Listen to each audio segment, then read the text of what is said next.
En primer lugar, evidentemente agradecer a la Biblioteca Municipal de Cansaldas su amabilidad en cedernos en esta sala.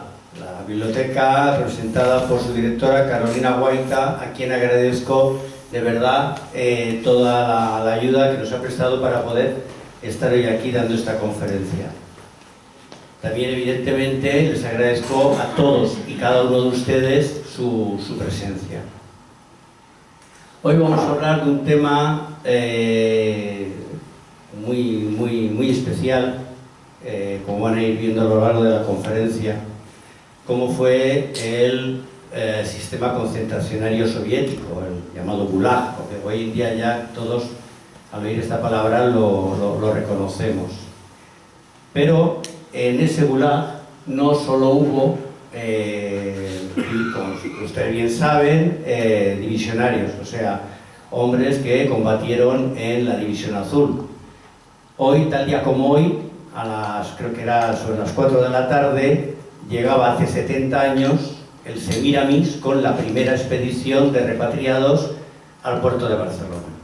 Pero en ese buque, insisto, no solamente vinieron divisionarios, sino que también vinieron, algunos se van a sorprender, republicanos que habían quedado en manos soviéticas y que habían padecido sus también 12 y 13 años de Gulag, marinos de la Marina Mercante de la República, que pues, en su ir y venir, pues cuando termina la guerra civil, Stalin decide que los que piden regresar a España no son lo suficientemente revolucionarios y también los interna en los campos. Y también en este viaje pocos, viajes posteriores, como veremos más adelante, si hubo algunos más, los llamados los niños de la República, aquellos niños que las familias, con todo el dolor de su corazón y el dolor de su alma que representan, que muchos somos padres o incluso abuelos, que representa separarte de tus hijos, pero era por su seguridad, por su protección, ¿no?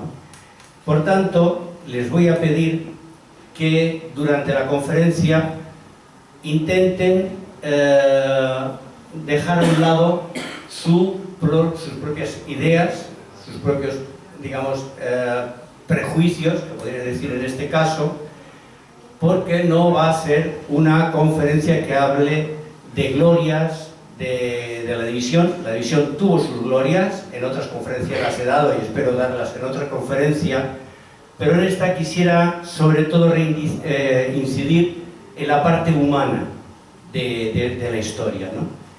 Por tanto, vuelvo a insistir, les pido que se quiten durante esta hora sus propios prejuicios, sus propias ideas preconcebidas sobre lo que fue aquello y incidamos exclusivamente en lo que fue el tema humano, el gran drama humano que supuso todo esto. Algunos fragmentos los iré leyendo más que nada para agilizar la conferencia, ¿no? Para ir centrándome yo más en el tema y no perdernos por ninguno. Vamos a ver.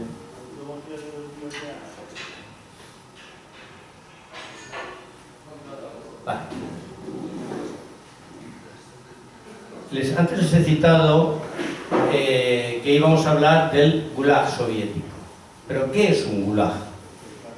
No deja de ser el acrónimo de Dirección General de Campos y Colonias de Trabajo Correccional, o, en román paladino, la mayor maquinaria de represión del propio pueblo que ha existido jamás. 18 millones de rusos padecieron este sistema concentracionario. Pero para que se haga una idea de lo que vamos a tratar, la vida en el Gulag soviético, voy a leerles unas breves líneas del prestigioso historiador y escritor británico Norman Davies.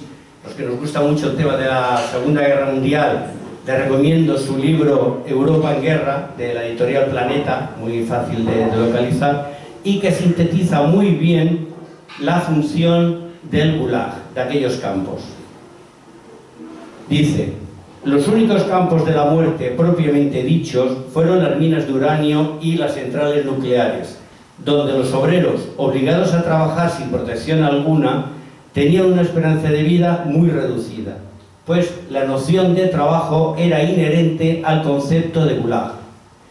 Pero la realidad era que los huéspedes del Gran Oso Blanco perecían casi siempre en medio del mayor abandono, la dureza del clima ártico, el régimen de alimentación cercano a la hambruna, la larga duración de las penas, las normas de trabajo de carácter punitivo, la brutalidad cotidiana y la depravación de los guardianes, la falta de cuidados médicos, de calefacción y de ropas adecuadas, así como la falta de esperanzas, tenían como consecuencia inevitable una tasa de mortalidad elevada en extremo. Decenas de millones de presidiarios, ya fueran reos criminales o políticos, murieron de hambre o de frío, fueron explotados, abatidos o golpeados hasta la muerte. Algunos de entre los más jóvenes, los más robustos y los más resistentes aprendieron a sobrevivir, pero la esperanza de vida media no pasaba de un invierno. En el curso de todos aquellos decenios, el Gulag causó más muertes y produjo más desdichas que ningún otro sistema de campos de concentración. Una advertencia: aquí no se quiere lavar otros sistemas de concentración. No se quiere justificar los otros, muchos sistemas de concentración. Se habla de este, pero el drama humano que se padeció en todos aquellos nos podría hermanar perfectamente a todos los que lo padecieron. Más tarde, durante la Segunda Guerra Mundial o Gran Guerra Patria, que como le llaman los rusos, habría que añadir a los alemanes, italianos, rumanos, etc., y los españoles, evidentemente, insisto, no solo divisionarios, que es el tema que hoy nos ocupa. Afortunadamente, Mikhail Gorbachev lo suprimió en 1987, o eso creíamos, pero bueno, no nos metamos en otros arenales.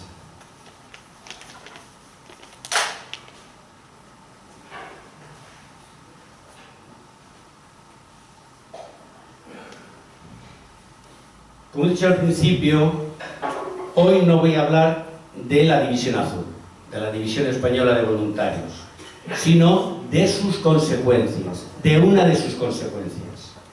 Hubo varias. Por ejemplo, entre los 602 baleares, aquí tienen todos ustedes sus nombres y apellidos, de estos 602 baleares y de un total aproximado, redondeando, de 45.000 hombres que pasaron por la División Azul, de estos baleares, 52 padecieron enfermedad, 115 fueron heridos, 56 murieron, en la mayoría de ellos en combate, y hubo 7 prisioneros. Estas son las consecuencias, y de los prisioneros es de los que vamos a hablar. ¿Se me oye bien al final, por favor? Se oye bien todo, ¿verdad?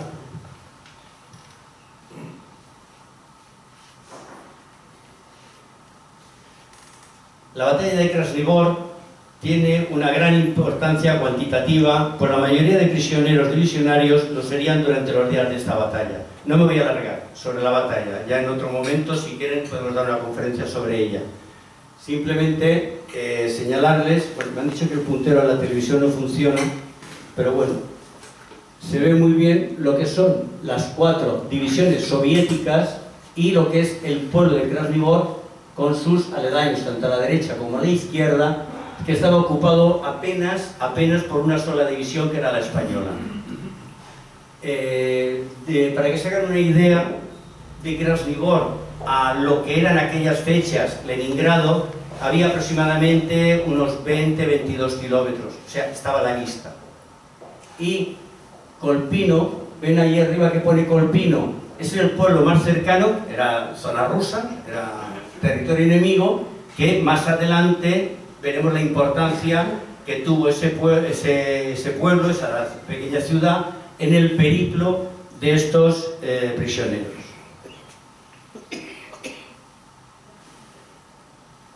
Bueno, aquí lo podemos ver un poco mejor, espero que los de Google Maps no me denuncien, porque les he copiado una página suya. Aquí se ve muy bien Kolpino, el meandro del Isora, es el río Isora, no se verá el meandro, pero bueno, ahí por donde vino el río, el pueblo de Krasnivor, y la línea roja de la derecha es la línea férrea, y la línea de la izquierda, la línea roja de la izquierda es la carretera general que unía Moscú con Leningrado. Para para los que han hecho la LOCSE, decirles que Leningrado es en Petersburgo, pero me imagino que todos sabemos de lo que estamos hablando, ¿verdad?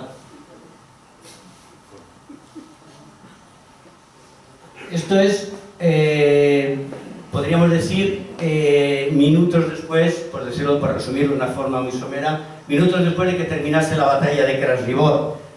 ¿Por qué? Porque aquí nos indica dónde cayó prisionero cada uno de los mallorquines. Por ejemplo, Manuel Soba Campos, que pertenecía al segundo escuadrón del grupo de exploración, cayó, como ven ustedes, a la izquierda. Antonio Vázquez Anca caería aquí, en la línea férrea, pero detrás del pueblo. Adrián Amorós Herrero y Pascual Payá cayeron a la izquierda de la línea férrea, pertenecían a la tercera compañía del regimiento 262, y a la derecha de la línea férrea caería prisionero Andreu Alcover Sansoloni, que pertenecía a la cuarta compañía del 262. Caería con dos amigos suyos, Julio Olaya y Enrique Giner, que fueron muy buenos amigos míos, y que más adelante hablaremos también de ellos. El día 11, si no recuerdo mal, por la tarde, enviaron un refuerzo, que era el segundo batallón del 263, y es cuando cae prisionero Bartolomé Oliver Ramis, que también hablaremos de todos ellos. Nada más, al cabo de un par de semanas de terminar la batalla, el Estado Mayor de la División Azul mandó a Madrid el primer parte oficial de bajas. Este parte tiene su importancia porque, aunque no es real, porque en aquel momento no se podía precisar quién había muerto, quién había desaparecido, quién había caído prisionero, como veremos, esto tendría mucha incidencia años después. Por ejemplo, en muertos, por el jefe de oficiales 48, suboficiales 130, tropa 949, total 1127. Heridos tantos, desaparecidos 5, 19, 67 y 91. ¿Qué problemas causaría este parte? Que al ser prematuro, no todos los desaparecidos lo fueron realmente, no todos los muertos lo fueron realmente. Y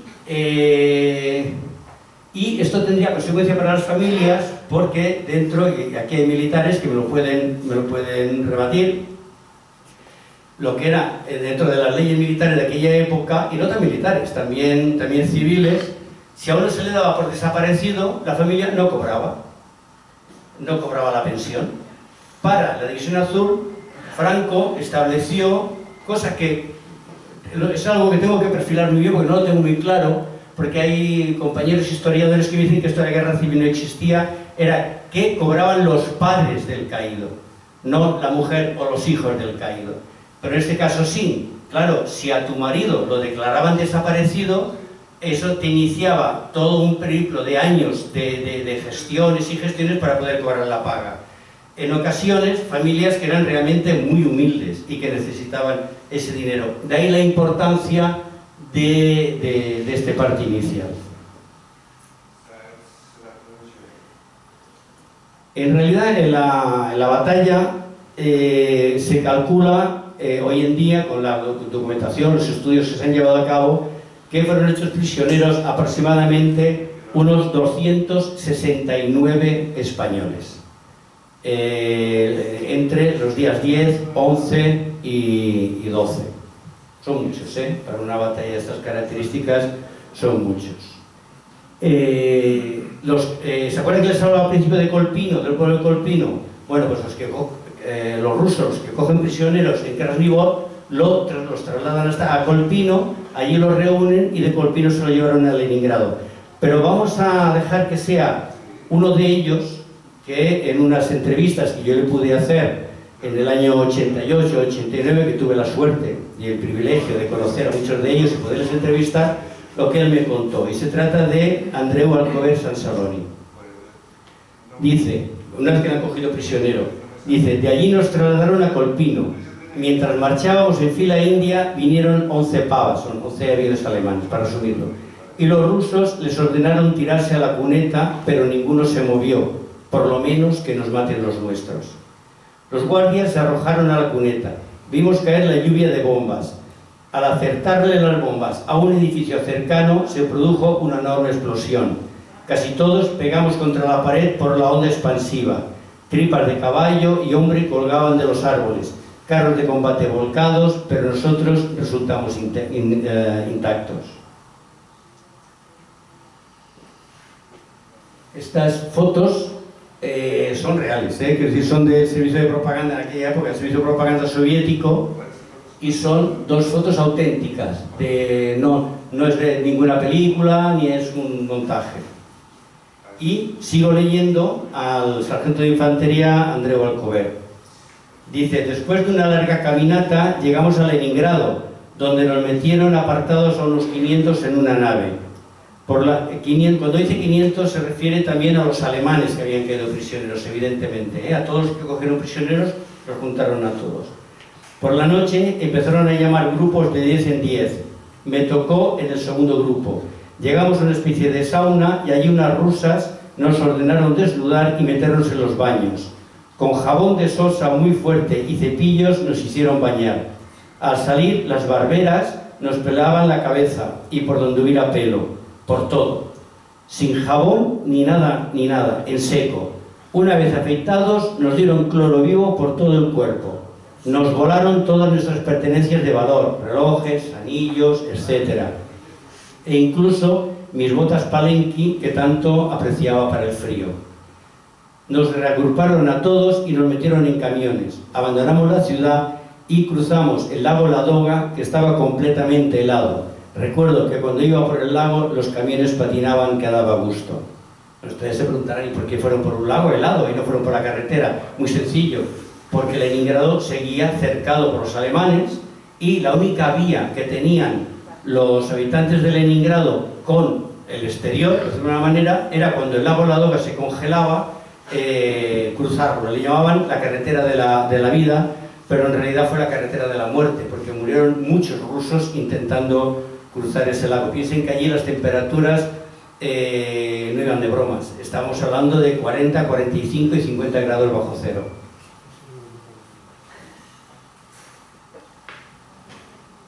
Y aquí vamos a pararnos un minuto simplemente para ver de quién estamos hablando. Los que me conocen ya un poco, o han sido un poco mi trayectoria como historiador, saben que yo no soy un analista de doctrina militar, ni de gestas, A mí lo que me interesa son las personas, el factor humano que intervino en todos estos combates o en cualquier combate, ¿no? Siempre me interesa la parte humana. Y aquí vamos a ponerle nombre y apellidos al drama, de una forma muy somera, porque si no nos quitaría mucho tiempo para la conferencia.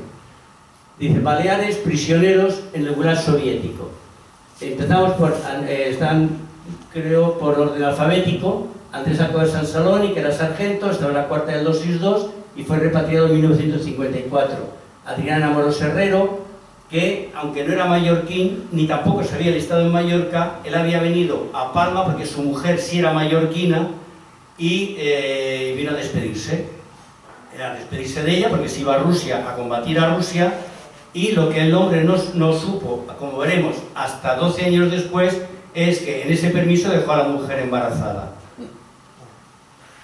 Bartolomé Oliver Ramis, también sargento, Juan Bautista Pascual Payá, Miguel Saura Márquez, Manuel Soba Campos y Antonio Vázquez Anca. Luego iremos viendo más detalles de cada uno. Y luego, yo los he definido como republicanos, pero esto habría que matizarlo un poco, porque así como, por ejemplo, el alumno piloto Arturo Fernández Prieto sí era un republicano que había ido a Rusia, como otros muchos españoles, a aprender a pilotar los aviones, Sebastián Santandreu Sancho estaba trabajando en Berlín. No hemos podido saber si fue prisionero de los alemanes o de aquellos españoles que con contrato laboral se trasladaron hasta Berlín durante la Segunda Guerra Mundial para trabajar allí. Y Pedro Llompart Ben Nassar, que era un marinero de la Marina Mercante. Él realmente estaba en el barco, iba embarcado y le dijeron: pues tienes que ir al puerto de Odessa a llevar material, y allí quedó prisionero. Pero bueno, para que se hagan, son los únicos tres que de momento hemos podido localizar. Es muy difícil porque, así como la División Azul fue una unidad militar con toda su documentación gestionada y que no se movió prácticamente del mismo sector, los republicanos no. Los republicanos, fueran de la Marina, fueran de la aviación, fueran de Berlín, estaban muy dispersos y no hay tampoco un archivo donde se concentrara, si lo hubo alguna vez, esa documentación. Aquí tenemos las fotos de los tres, vamos a seguir otorgándole la categoría de republicanos.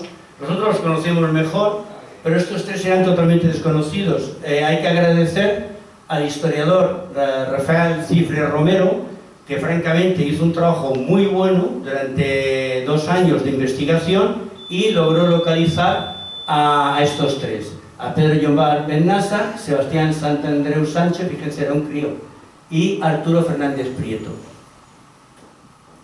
Es el único que va de uniforme porque es el piloto.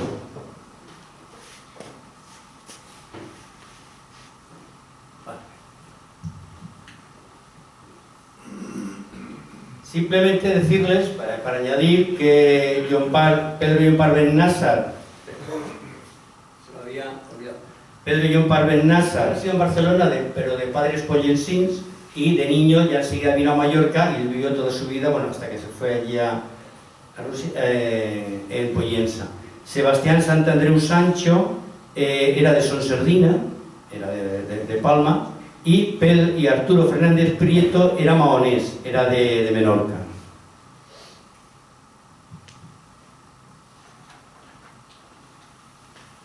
Cuando estos españoles llegan al primer punto de distribución, una vez que han salido de Leningrado, llegan al primer punto de distribución, son repartidos por toda la geografía soviética.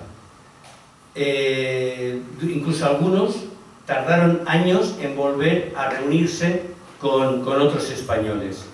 Aquí vemos, por ejemplo, para tener una idea, el periplo que recorrió Andreu Alcover Sansaloni, desde el número 1, desde Vologda, que es donde los concentraron a todos y de allí lo fueron distribuyendo, pues Novgorod, después a las afueras de Leningrado, al este de Moscú, en fin, ahí tienen los nombres que les van a sonar a chino, pero son los principales. Estuvo en algunos más, pero los principales en los que estuvo. Y leo, según su propio testimonio, dice Andreu Alcover, dice: después de un tortuoso viaje llegamos a nuestro destino. El 20 de febrero de 1943 conocí mi primer campo, en la región de Cherboviets, junto a la población de Vologda, en la meseta de Valdai. Allí conocería los primeros rigores de los campos estalinistas. Mi trabajo consistía en extraer leña del río, rompiendo los bloques de hielo y apartando la nieve. El trato era brusco, más bien malo y estrechamente vigilados. Allí coincidí con otro mallorquín, el sargento Bartolomé Oliver, de Binissalem, hasta que al año siguiente, un día Bartolomé Oliver, empujado por el hambre, robó unas patatas. Al descubrirlo, le dieron una brutal paliza, por la que cayó gravemente enfermo hasta que murió en el lazareto del campo, más de hambre que de la propia enfermedad. Aquí vemos el periplo de Adrián Amorós Herrero, que era brigada en aquel momento, y si fijan el nombre de los campos, Cherboviet, el de los Baleares, de los 7 que he considerado Baleares, él fue en el que estuvo en el punto más alejado de todos, que fue en Karagandá. Luego veremos una anécdota suya sobre este punto. ¿Ves que pone en Karagandá? Está a 4.000 kilómetros de Moscú hacia el este, para que se hagan una idea. Y en la entrevista que le hice a él, me contó bastantes anécdotas, una la contaré ahora, y me dio permiso para también poder acceder al informe que elaboró el Estado Mayor de aquí, de la Capitanía de Baleares. Cuando regresaron estos nombres, evidentemente a cada uno de ellos se les interrogó, ¿no? Y de su informe he extraído este texto. Dice: desde Leningrado por ferrocarril al pueblo de Cherboviets, donde trabajaban sacando leña del río para suministrar combustible a la fábrica de electricidad. Trabajaban a una temperatura de 30 a 35 grados bajo cero. La comida, 400 gramos de agua de guisantes, una cucharada de casá, trigo o avena triturada, y 400 gramos de pan.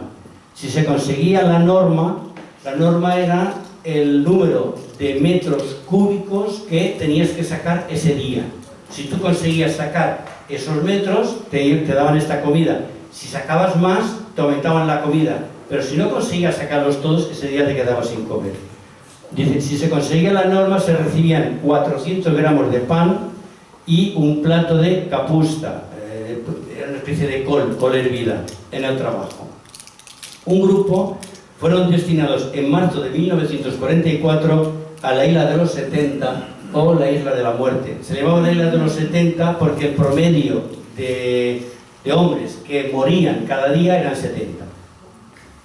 El trabajo fue sacar leña del bosque y embarcarlo en barcazas. Comida pésima, se dieron muchos casos de disentería.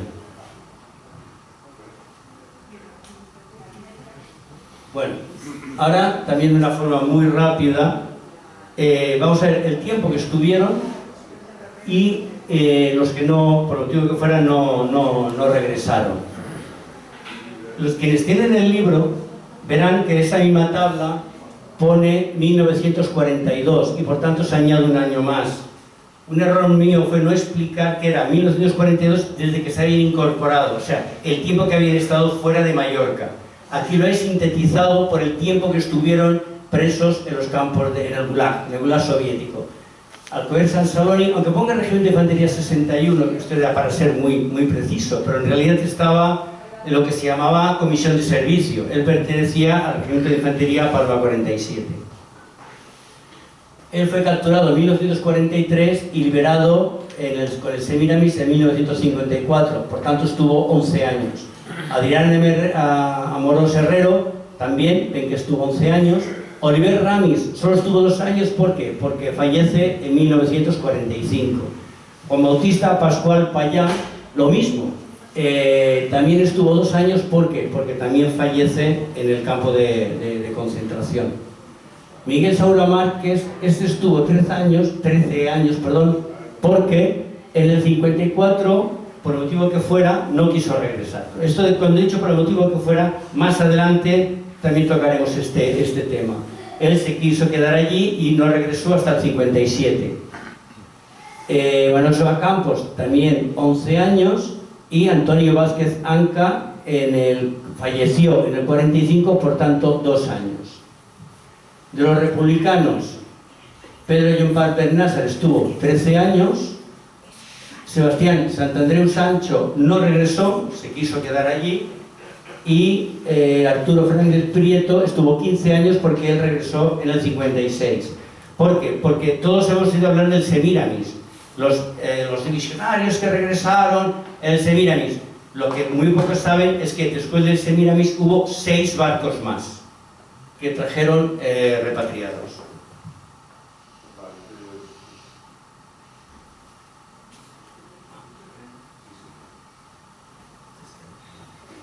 Era muy importante para esos hombres que estaban allí, sobre todo, mantener la esperanza. Era lo único que les podía mantener realmente con vida, ¿no? Mantener la esperanza de un día poder regresar al hogar. Esto se consiguió, lo cuenta muy bien Oroquieta en su libro, y sobre todo Francisco Torres, que también hablaremos de estos libros al final. Una de las cosas que les ayudó a mantenerse todos estos años fue el mantenimiento de la disciplina militar. A diferencia de los alemanes, los españoles siguieron manteniendo la misma estructura militar. Les quitaron los galones, les quitaron las insignias, pero daba igual. Mi capitán era mi capitán y mi sargento era mi sargento. Y, evidentemente, su profunda fe cristiana. Esto les ayudó mucho. Aquí tenemos 2 poesías preciosas, no nos da tiempo a leerlas, que escribió Andreu Alcover San Saloni. Fue las únicas que cuando yo le entrevisté, que él se acordaba. Escribió muchas más, incluso escribió obras de teatro. Y se nota que era un hombre de un cierto dominio del lenguaje. O sea, quiere decir que era un hombre que sabía escribir, y sabía escribir muy bien. La verdad es que las poesías son preciosas y recogen muy bien el sentimiento que tenían ellos en aquellas circunstancias. Por ejemplo, para mí siempre me emociona, ¿no? Cuando dice, ¿por qué ella, Dios mío, no vuelvo yo a ella? Se refiere a Mallorca, evidentemente. Si es única estrella que alumbra mi ser, el sol del estío calienta en aquella, y aquí está tan frío, Dios mío, dejadme volver. Impresionante.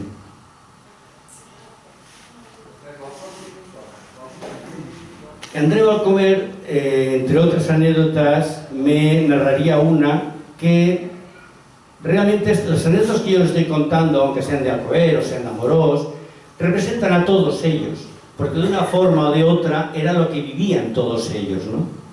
Y esta la encontré muy especial para ver un poco el régimen de vida que tenían allí. Dice, una mañana estaba ardiendo de fiebre. Al llegar el médico resultó ser la mujer que había sido enfermera y ahora era la directora del lazareto del campo donde estaba. Me conocía. Al verme en aquel estado se echó las manos a la cabeza. Mandó llamar a 2 camilleros. Me llevaron a un lazareto que parecía un pajar, pero al menos estaba algo aislado. Mañana vendrá un hombre de confianza con un trineo y te llevará allí. A la mañana llegó un hombre que empezó a insultarme, llamándome fascista, entre otras cosas. Me ordenó de malas maneras que me levantara y medio vestido me cargó bruscamente en la troika. Madre mía, pensé con temor, si este es el hombre de confianza. De un latigazo al caballo salimos a toda velocidad. Una vez fuera, cuando habíamos perdido el campo de vista, se giró y me preguntó si tenía frío. Empezó a sacar mantas y me tapó todo lo que da. Gracias a la comedia de aquel buen hombre pude salir del campo y seguramente salvar la vida. Esto en otra conferencia que di y que posiblemente daré más adelante, que trata sobre la relación de los españoles, de los divisionarios con la población rusa. Ellos, y miren que conocí muchos de ellos, no solamente en Baleares, sino también en la península conocí muchos divisionarios, y un denominador común de todos ellos era lo que amaban al pueblo ruso. Ellos tenían muy claro que habían ido allí a liberar al pueblo ruso de Stalin. Y eso se notaba en su relación con los rusos. Y les cuento también ahora una anécdota de Adrián Amorós. Perdón, les voy a contar una anécdota mía, pero que creo que representa muy bien lo que les impactó y lo que dejó en su memoria y en su forma de recordar aquello, lo que habían sido estos 11 años de cautiverio.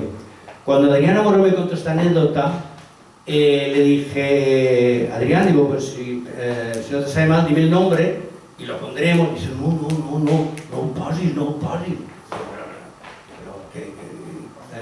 Andreu, ¿pero qué pasa? Me dice, hombre, no es cosa que le vayan a hacer algo a ella. Digo, Andreu, estábamos en el año 89, 90 me parece que era, ¿no? No había caído todavía la Unión Soviética, pero menos estaba a punto. Digo, Andreu, digo, que la guerra ya terminó hace muchos años. No quiso de ninguna manera que yo pusiera el nombre de esta enfermera. O sea, todavía tenía el miedo con él. Adrián Amorós nos cuenta que cuando lo enviaron a Karagandá, por cierto, ahí se lo recomiendo, hay un documental en YouTube que es fácil de encontrar, se pone en Karagandá, hay un documental muy interesante sobre ese campo de concentración. Me contó Adrián Amorós, dice, también trabajaba en las vías de un ferrocarril hacia la frontera con la India. Me escapé del campo escondiéndome entre las ruedas de la locomotora. Permanecí así sin tomar nada más que el agua congelada que caía de la máquina del tren carbonero durante 3 días. Fui descubierto y al cabo de estos 3 días, siendo detenido y conducido al cuartel de milicias. Me negué a hacer ninguna declaración. Fui trasladado al campo de procedencia y castigado con una paliza y 10 días a Paniagua.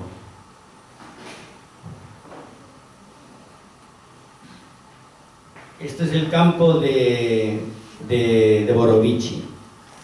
Aquí es donde, por primera vez, en el año 50, 51, se empiezan a reunir por primera vez no solamente todos los divisionarios, sino también los republicanos, donde compartieron vida durante unos años en este campo de Borovichi. Una de las personas que yo conocí, luego lo veremos en fotografía más adelante, Enrique Giner Sanauja, que era de Alicante, me contó una anécdota respecto a Amorós, Adrián Amorós. Me dice, mira, yo un día me tocó limpiar la oficina del campo de donde estábamos y vi que había un montón de cartas encima de la mesa del jefe de campo.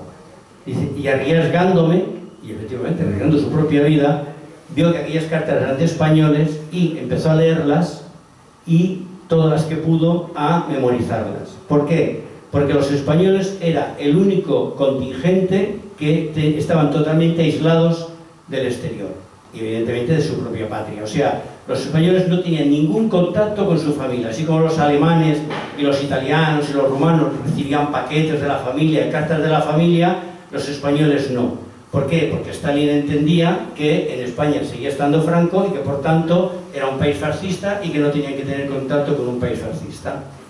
Claro, esta gente soportaba como podía el frío, el hambre, las penurias, pero lo que llevaban peor de todo era no poder tener conocimiento de su familia, tener información de su familia e incluso ellos hacerle ver a su familia que también seguían vivos y que estaban bien. Más adelante también tocaremos un poquito este tema. Entonces Enrique Giner cogió la carta de Amorós, la leyó, la memorizó y fue muy inteligente, va a ser molt llest, diríamos aquí en Mallorca. Dejó la carta pero se quedó el sobre. Entonces, al cabo de un año o año y pico, Amorós llega a ese campo y Enrique Giner le entrega el sobre y le dice, y le lee, por decirlo de alguna forma, la carta de su mujer. Y es donde Amorós se entera que tiene un hijo. Entonces, todo esto llegó un momento en que, los republicanos tampoco recibían cartas ni paquetes de su familia, estaban igual de aislados. Eso hizo que decidieran entre unos y otros convocar una huelga de hambre. La única herramienta que tenían, era la única fuerza que podían hacer ellos, convocar una huelga de hambre.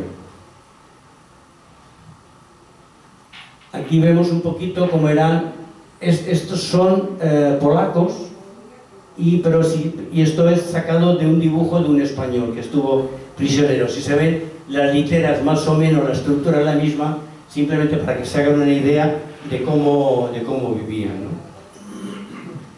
En abril de 1951, concretamente, estando concentrados en el campo de Borovichi, como hemos visto, todos los españoles, es decir, tanto divisionarios como republicanos, entre los republicanos parece ser que había, se calcula aproximadamente unos 30, declararon inicialmente la huelga de hambre, como protesta por no tener correspondencia de España.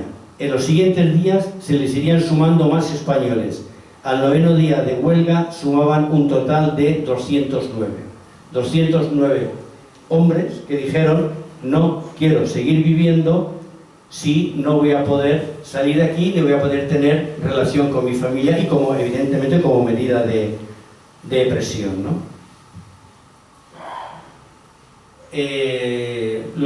Los campos eran campos de trabajo, realmente, no eran campos de exterminio, eran campos de trabajo. O sea, el capital humano era muy importante.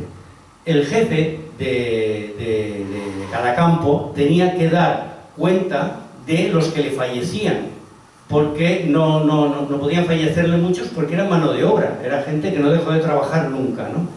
Entonces, el hecho de que se le pusieran en huelga de hambre fue una medida muy efectiva, porque no pudo decir, bueno, pues como hubieran hecho los alemanes, no, fusílame a 10 y a ver si los otros aprenden. No. Cada persona era muy importante en la contabilidad humana del campo.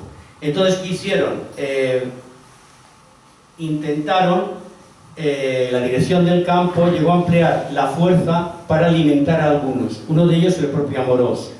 Los españoles, al enterarse de esto, porque con unas palancas y unos hierros, les abrían la boca, les ponían un embudo y ahí les daban de comer.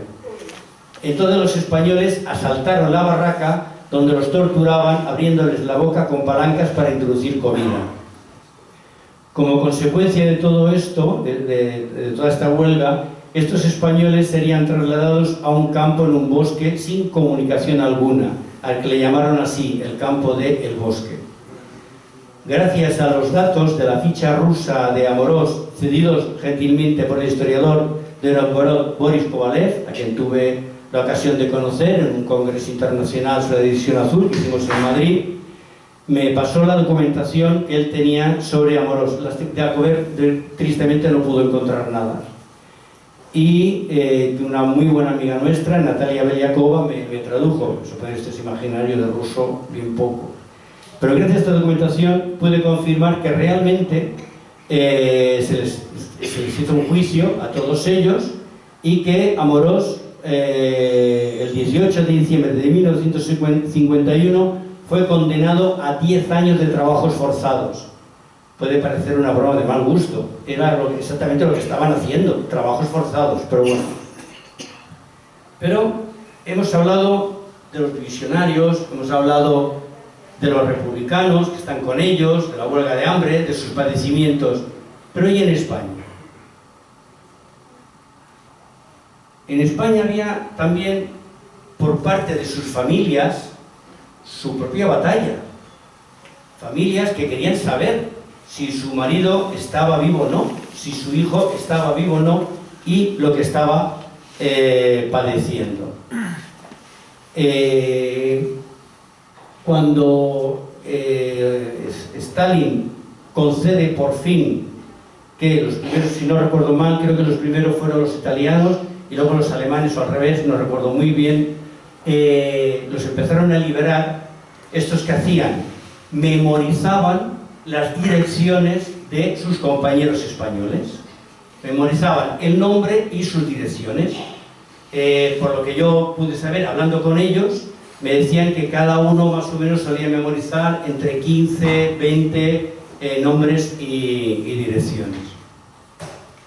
Y entonces, a su casa, a su país, escribían a estas familias. Esta carta es el original. Yo tuve la suerte de las semanas que estuve investigando en el archivo de Ávila de tener el original en mis manos de esas cartas. De esas cartas me habló mucho la Amorós, y tanto su mujer, pero no sabían que había sido de ella. Desgraciadamente, cuando yo pude localizarla, ambos ya habían fallecido. Y aquí se ve a la alemana Kurt Gall, que el 11 de julio del 48, desde Stuttgart, escribe a Magdalena, a la esposa de Amorós, diciéndole, bueno, pues que se encuentra con un total de 80 españoles, los cuales durante la Guerra Civil Española se pusieron al lado de los comunistas, se refiere a los republicanos. Está prisionero juntos con ellos.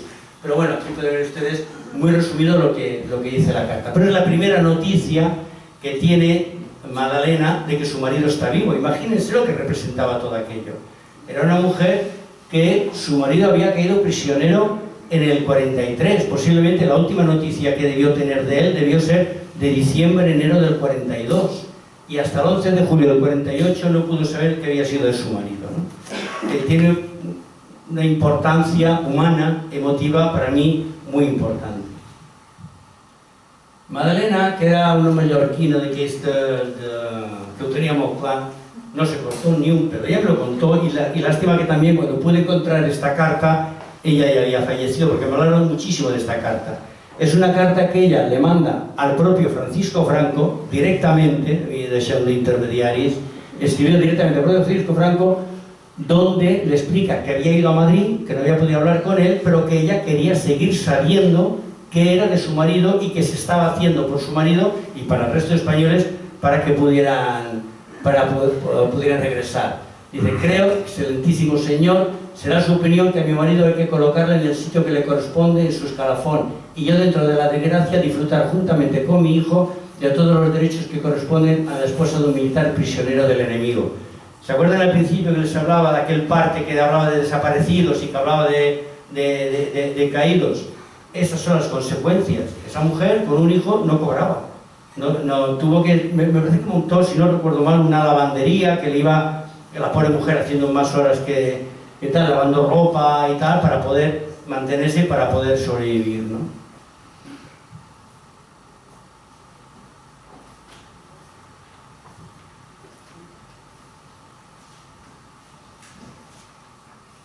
El 7 de marzo de 1953 es una fecha a celebrar.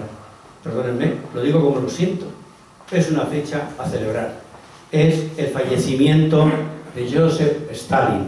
Y me he permitido la broma de poner este cartel, no sé si han visto ustedes la película. Si no la han visto, se la recomiendo, porque aunque es una película que pretende ser, digamos, de un humor algo británico en ocasiones, demuestra muy claramente el pánico, no el miedo, el pánico que le tenían sus más directos colaboradores. Pero en fin, vayamos a lo que tenemos que ir y no a la película. El Soviet Supremo, al haber fallecido Stalin, acabó aprobando un decreto por el cual serán amnistiados inicialmente 253 españoles, la mayoría prisioneros de guerra de la División Azul y la Legión Azul, e incluso combatientes de otras unidades alemanas. La Cruz Roja Francesa llevará a cabo los preparativos de esta repatriación y se encargará del traslado de los prisioneros a España con parada en un puerto francés, Marsella, ya que también regresarán algunos pilotos y marinos republicanos. Es evidente, había el miedo de estos marinos y de estos republicanos, y ostras, es que nos van a llevar a la España de Franco, a menos que nos dejen en Francia, en Marsella, y allí nosotros podremos emigrar, exiliarnos, más que emigrar, la palabra correcta es exiliarnos, y tener una oportunidad de rehacer nuestra vida, ¿no? Para ello contrataron a un buque griego de bandera era, bueno, de esas cosas que se falle que era el Semiramis. Esta es una foto del Semiramis, esta es Madame Barry, que era la representante de la Cruz Roja Francesa. El 26 de marzo de 1954, estas fechas para ellos tenían mucha importancia, se las sabían de memoria. Con todos los que yo hablé, que habían estado prisioneros, y hablé con muchos, las fechas se las sabían, no se pueden ustedes imaginar cómo, el día que habían padecido cada una de sus experiencias. Pues el 26 de marzo de 1954 descendían del tren en la ciudad portuaria de Odessa, a orillas del Mar Negro, donde les esperaba el buque Semiramis con bandera de la Cruz Roja. Allí se llevaron a cabo los últimos intentos de captar ciudadanos soviéticos e incluso algunos últimos interrogatorios. Al verificar que efectivamente van a ser repatriados y ante el temor de provocar cualquier motivo que lo impida, los españoles destruyeron y se libraron de todo aquello que pudiera resultar comprometedor. Tristemente, Andreu Alcover destruyó todas sus poesías y todas sus obras de teatro. Cuando digo que allí se llevaron a cabo los últimos intentos de captar ciudadanos soviéticos, me decía uno de ellos, me ahorraré el epíteto, pero me decía, Juan, mira si eran tal de tal, que nos decían, quedaros aquí con nosotros, tendréis trabajo, tendréis casa y gozaréis de la misma libertad que el resto del pueblo ruso. Y me decía, ¿qué libertad? ¿Qué me estás ofreciendo? ¿Pero qué libertad me estás ofreciendo, no? Bueno. Bueno, perdón, esto es, son dibujos hechos por ellos, cuando ya llegaron a España, del momento en que estaban en el puerto a punto de subir al barco.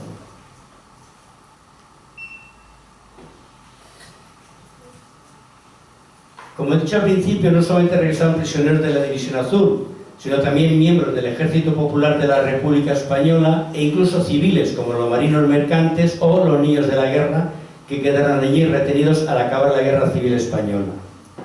De los prisioneros baleares, como hemos visto antes, solo uno quedaría atrás, el soldado Miguel Saura Márquez, por voluntad propia, aunque sí lo efectuaría en 1957. Aquí, bueno, pues División Azul, pues tantos oficiales, tantos sargentos, tantos soldados, División Azul, pilotos republicanos, 12, marinos republicanos, 19, trabajadores en Alemania, 3, niños vascos enviados por la República, porque cuando terminó la guerra civil, Stalin se negó rotundamente a devolver a ninguno de los niños, de los miles de niños que estaban en la Unión Soviética. Algunos no pudieron regresar a España hasta la muerte de Franco. Total, vamos a resumirlo, divisionarios 248, republicanos 38, total 286. Estos son los que volvieron, pero atrás quedaban los muchos que habían muerto de hambre, de enfermedades, de palizas y de todo tipo de padecimientos.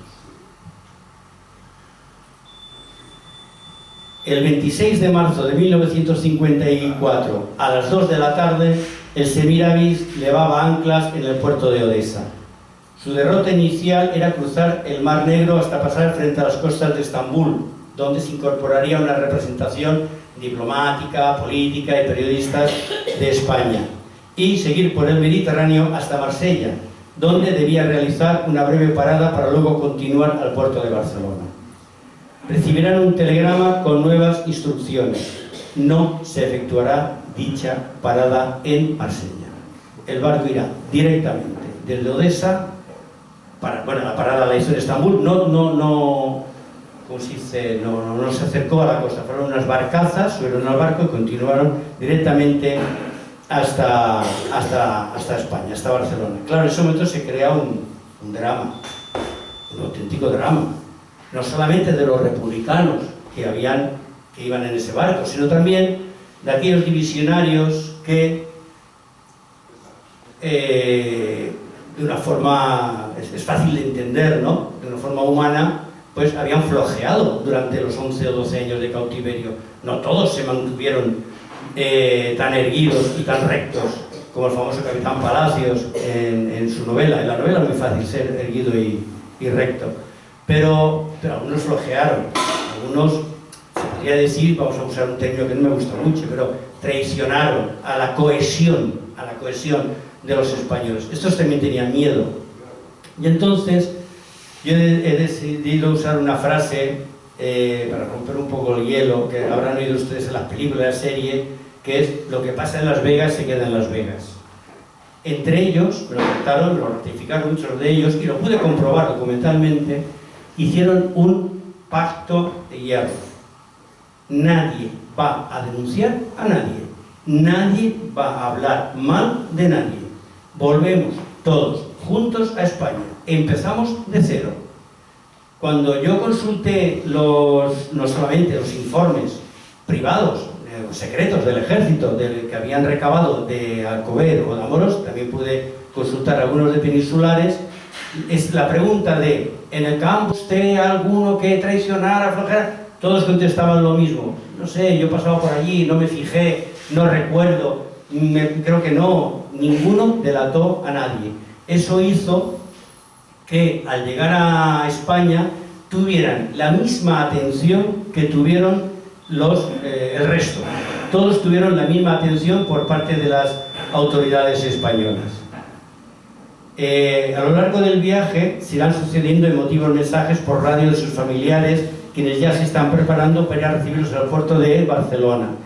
Pasaron, en la derrota del barco, pasaron muy cerca de Mallorca. Yo no me quiero imaginar la cara, por cierto, es de la camisa blanca, es Andreu Alcover, la cara de Andreu Alcover, a ver, que veía Mallorca a lo lejos y que no podía parar el barco. Pero bueno, y ahora les voy a enseñar una serie de fotos que tienen mucha importancia, porque no me voy a enrollar con quién es cada uno ni de dónde viene, porque no lo voy a hacer. Y además no lo voy a hacer por un sencillo motivo, porque lo que yo quiero que vean, bueno, perdón, esta es Andreu Alcover, como lo ven, allí, Julio Olaya, a quien tuve el gusto de conocer, y Enrique Giner, ¿se acuerdan? El que cogió el sobre, dejó la carta y tal. Pues era Enrique Giner, y aquí estoy con ellos, yo con pelo, pues sí, tenía pelo, aunque ustedes no se lo crean, hubo una época que yo tenía pelo. El que está a mi lado es Olaya, el que está detrás, es Enrique Giner, el otro es Raúl Moutó, que este no estuvo prisionero. Esto se encuentra 35 años después de su llegada. Aquí se ve detrás a Pedro Llompart y Andrés Amorós mirando a la cámara, ¿no? Aquí ya lo podemos ver un poquito más en grande, pero sobre todo son estas fotos, esto es Alcover, que me interesa que vean ustedes. Aquí están mezclados divisionarios, republicanos, divisionarios que se portaron no muy bien, divisionarios que se portaron mejor, están todos mezclados, todos volviendo juntos de nuevo a la patria. A ver, aquí igual, aquí hay divisionarios y hay republicanos, y ahí también. No hay nada que hermane más como el dolor y el sufrimiento, ¿verdad? Así de triste, pero es la verdad. Aquí vemos a Enrique Giner, que es este que está, las penas que no funciona el puntero, el de la derecha es Olaya, y aquí ven cómo iban vestidos en el campo de concentración, ¿verdad? Pues no, mentira. Este es el traje que les daban cuando venían la Cruz Roja Internacional o ellos se lo entregaron el día antes de partir. Lo que llevaban allí no se puede vestir lo que podían, se vestían con lo que podían para combatir el frío.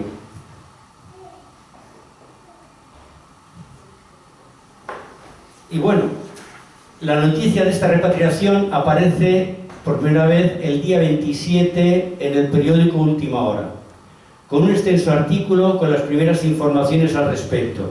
Un primer contingente de 286 españoles han sido liberados por la Unión Soviética. Reza el titular, pero aún se desconoce la identidad de los repatriados.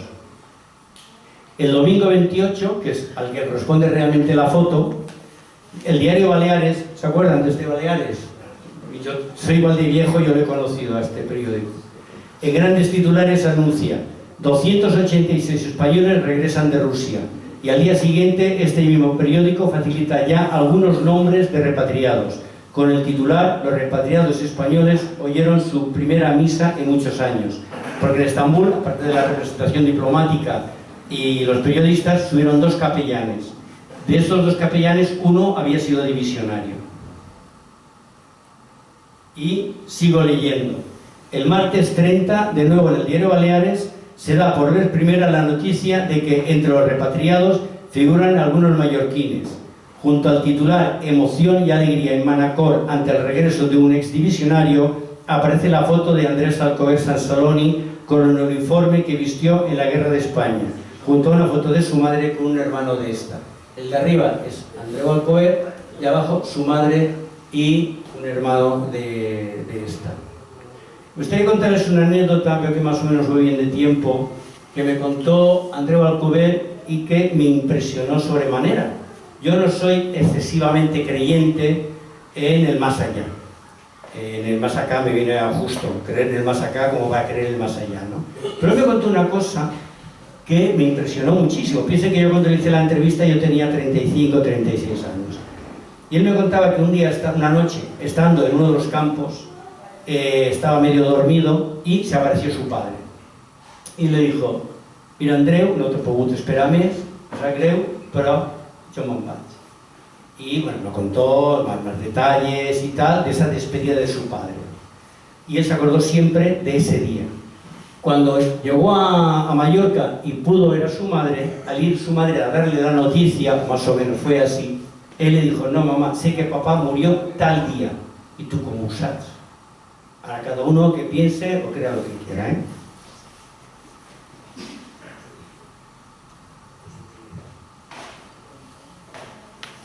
Este es Amorós, Adrián Amorós Herrero.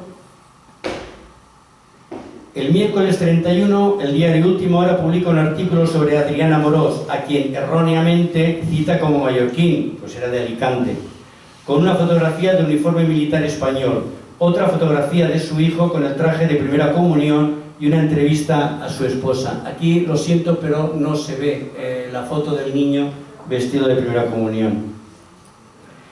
En la entrevista que le hacen a la esposa, ella manifiesta: "La alegría de saber que dentro de breves días abrazaré a mi querido marido y que él podrá abrazar a su hijo, que ignoro sabrá si existe, pues cuando nació, en aquella fecha, se estaba librando la sangrienta batalla de Leningrado en la que desapareció. Se refiere evidentemente a la batalla de Krasnivor.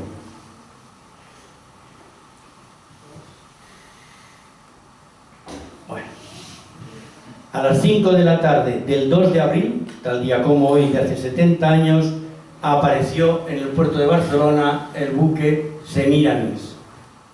Bien, yo no entiendo de barcos, nunca mejor dicho, pero siempre me contaron ellos que el barco se escoró peligrosamente durante unos momentos porque, a lo veremos más adelante, no solamente ellos se pusieron todos a este lado, sino que además la gente subía, en fin, aquello fue impresionante.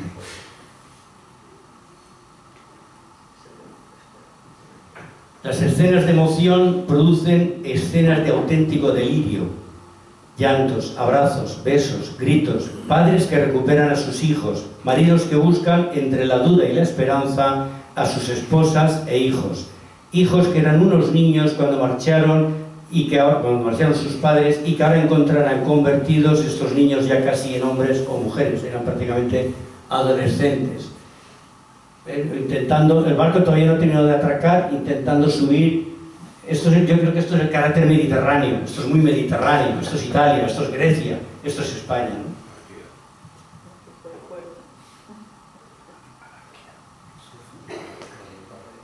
Andreu Alcover se reencuentra con sus 3 hermanos y con algunos amigos de la familia, además de la representación de exdivisionarios de estas islas que han ido a recibir a sus antiguos camaradas. Adriana Amorós puede reunirse por fin con su mujer y su hijo, que mientras atracaba el barco trataban de distinguirlo entre aquella multitud. Curiosamente será su hijo quien lo reconozca.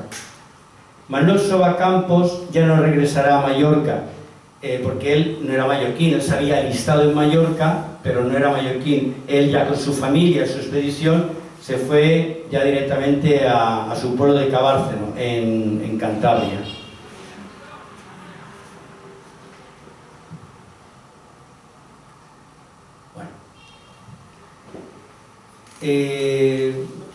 No puedo saber qué hicieron, me imagino que algún control sanitario, algunas curas, algo, porque ellos, Alcover y Amorós, no llegan a Palma hasta el 4 de abril, 2 días después, ¿no? Al igual que en Barcelona, el buque Ciudad de Palma, el del Transmediterráneo, si no estoy equivocado, Santos Intermediterránea, llega aquí al puerto de Palma.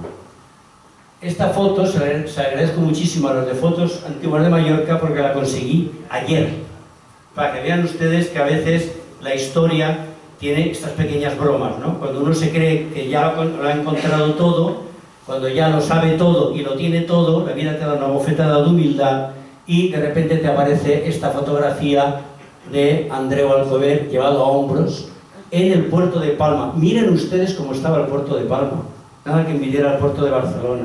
La recepción que tuvieron, el de delante con las manos alzadas es Alcover y el de detrás con la boina es Amorós. Se dirigieron juntos, en primer lugar, al Cristo de la Sangre, donde se oficia un Te Deum de agradecimiento.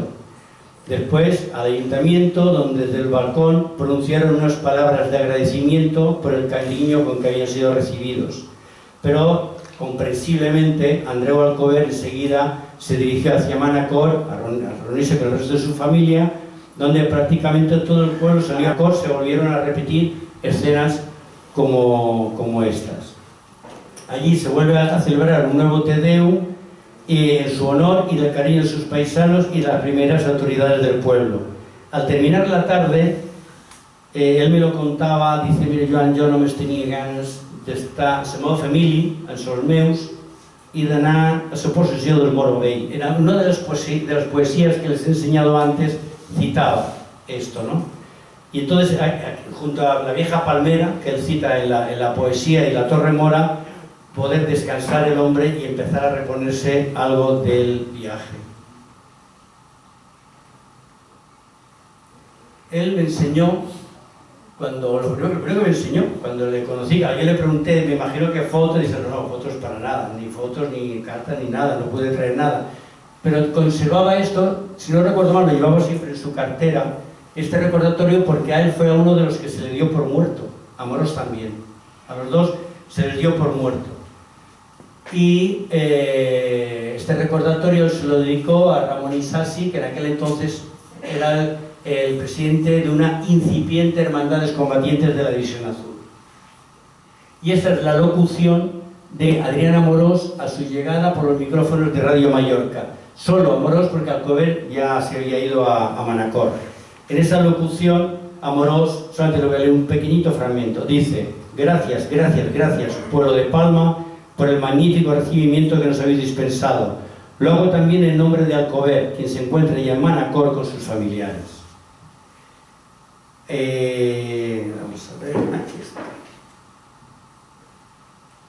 El día 11, en el antiguo Círculo Mallorquín, se celebró una comida de camaradería. La Hermandad de la División Azul organizó esta comida. Esta es la carta que mandaban a todos y cada uno de los divisionarios que había aquí en Mallorca, y se celebró esta comida. Aquí podemos ver a Adrián Amorós.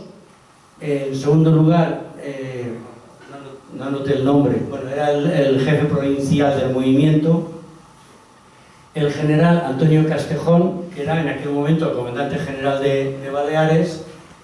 El siguiente, la verdad no sé quién es, y luego se ve un poquito a Andreu Alcover Sansaloni.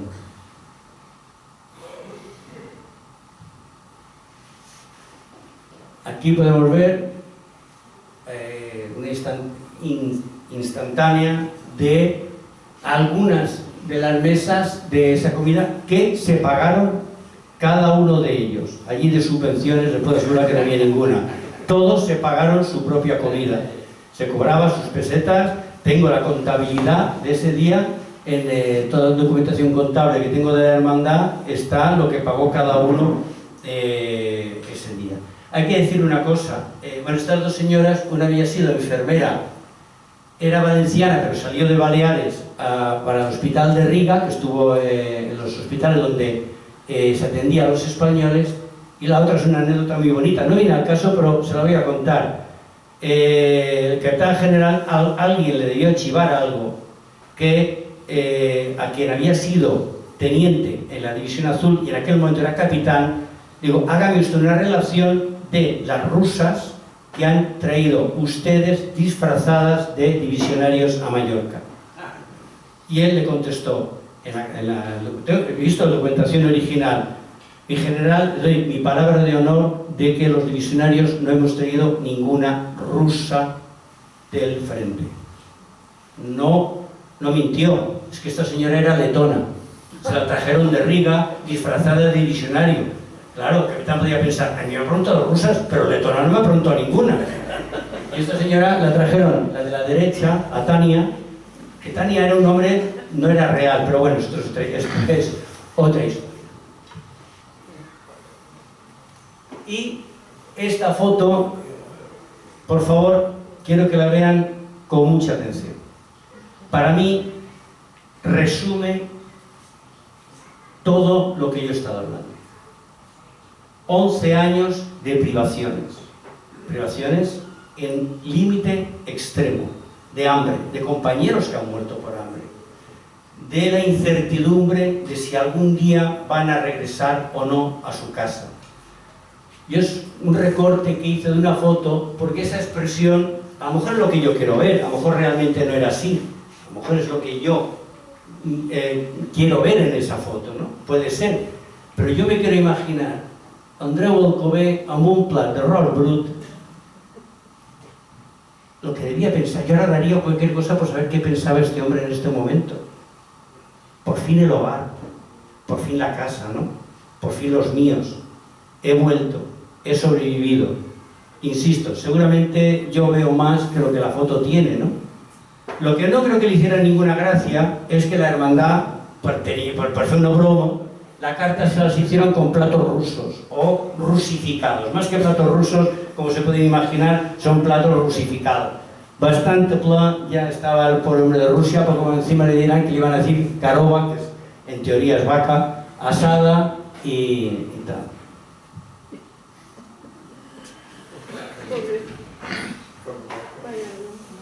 Ahora, para ir terminando, este es Amorós, Adrián Amorós, un par de años después.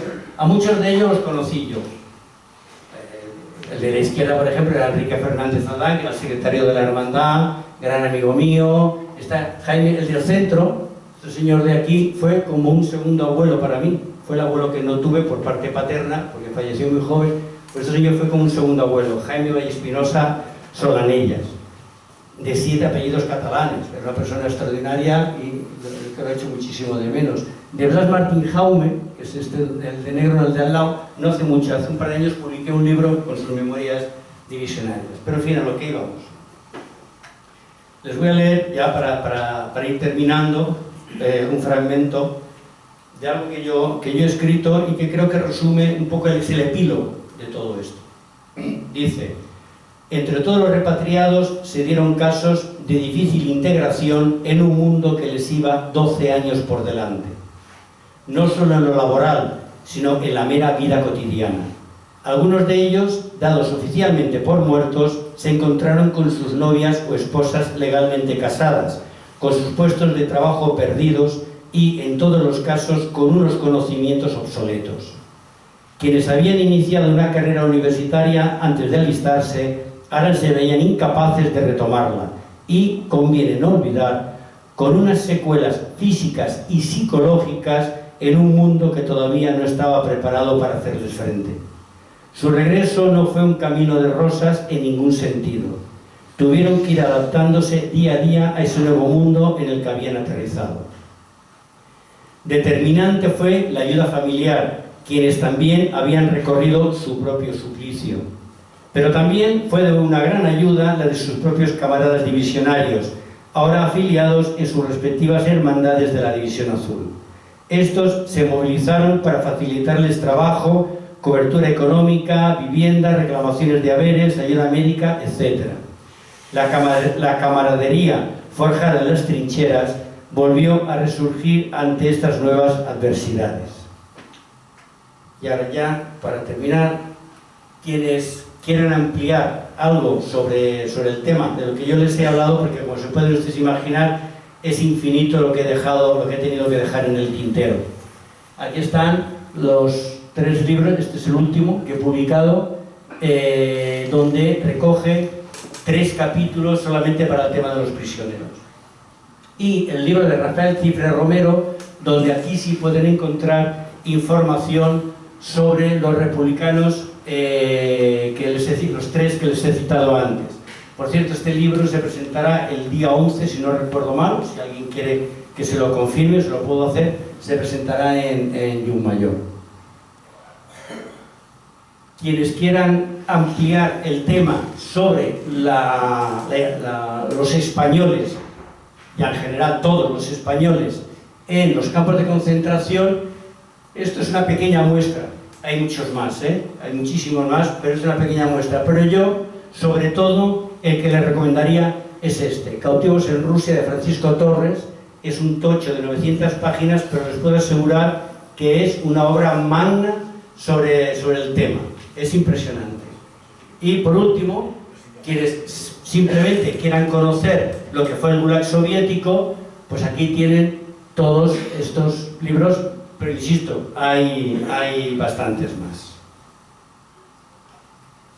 Para terminar, simplemente decirles que valga esta conferencia como homenaje a todos ellos, pero sobre todo a los que dieron su vida durante esa larga noche. Muchas gracias.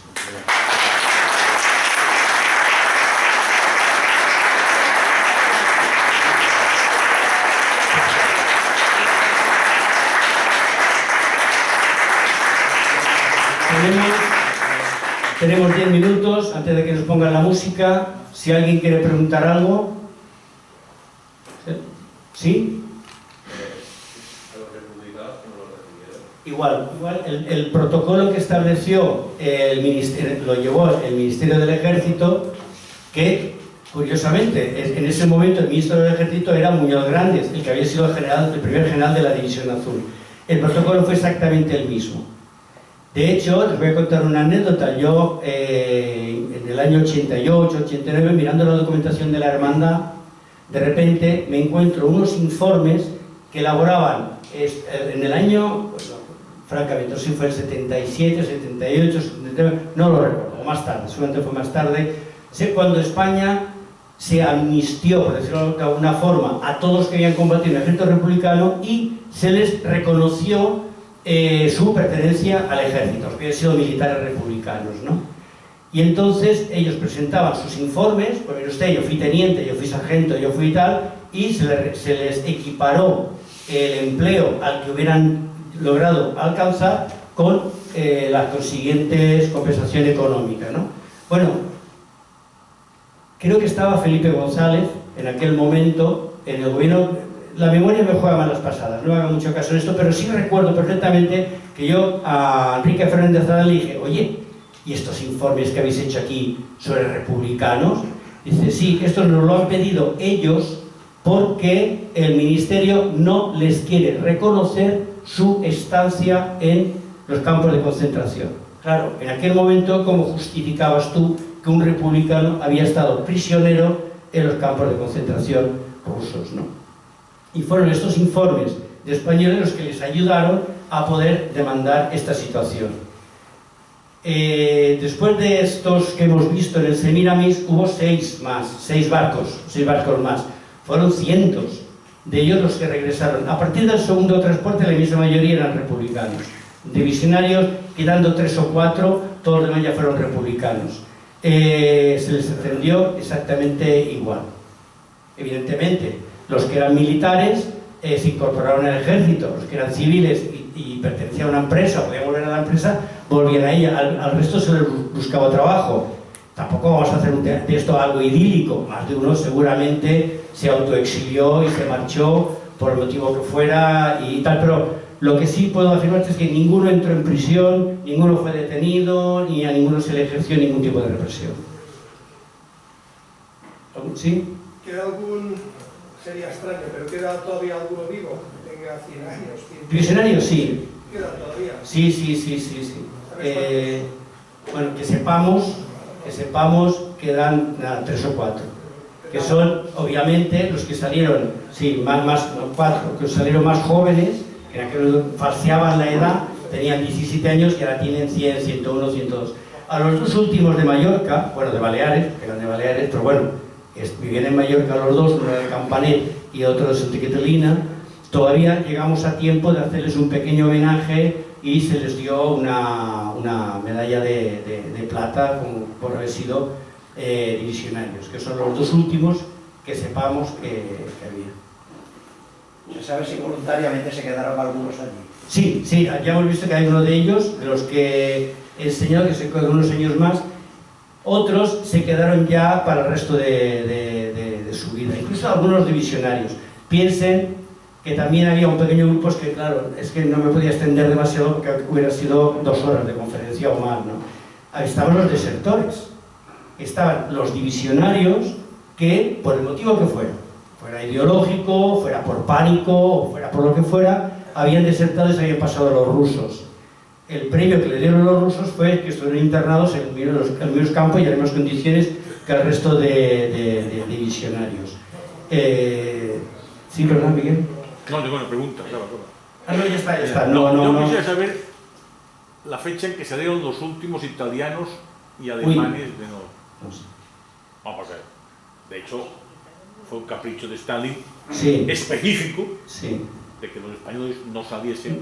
No, por eso he celebrado tanto la muerte de Stalin. Porque hasta que él no murió, no pudieron volver los españoles. Los demás, en todo caso, habían salido antes. Sí, todos. Cuando en el puerto de Odessa no solamente se reunieron los españoles, también había finlandeses y, no recuerdo, sé que había un tercer contingente. El barco, estamos hablando de días, salió antes el de los finlandeses, esto sí que lo sé, es el primero pero los españoles salieron al cabo de 2 días. Pero hasta la muerte de Stalin, de allí no salía nada. ¿Sí? Sí. Yo sé, por razones familiares, porque uno de mis tíos vino desde Odessa al puerto de Castellón de la Plana, quiero recordar, o Valencia en uno de los últimos viajes, y entonces yo de niño, habiendo escuchado a tío Leandro Oribe Cartera, que era el marido de mi tía Juanita, hermana de mi madre, lo que tenían ellos, o algunos, era muchísimo miedo, no por el hecho de regresar, sino el recibimiento que les iban a dar. Ese era un miedo muy profundo, de tal manera es así, algunos de los que aquí hay ya conocen lo que yo contaré a continuación. Tío Leandro Oribe salió de Odessa con tía Juanita y resulta que tenía, según contaron, unas cuantas canas y el resto del pelo negro. Y cuando llegó al puerto de Castellón o Valencia, donde atracaron, que no lo recuerdo, tenía algunos pelos negros y el resto blancos. Es decir, la emoción había determinado que eso fuera así. Yo no tengo conocimientos de carácter médico para no, pero es sencillo. Pero es realmente cierto. Es sencillo. Si no solamente diciendo... es cierto, yo no lo he leído, sí, lo he escuchado. Pero es fácil. Si ellos regresaron a partir del segundo contingente, sí, fue al segundo, tercero, cuarto, da igual el que fuera de ellos, todos eran republicanos. Claro. Divisionarios quedaron nada, 2 o 3, uno que quedó demente, que ya se quedó allí, otro que volvió muchos años después, pero estamos hablando de 3 o 4, todos eran republicanos, tenían miedo.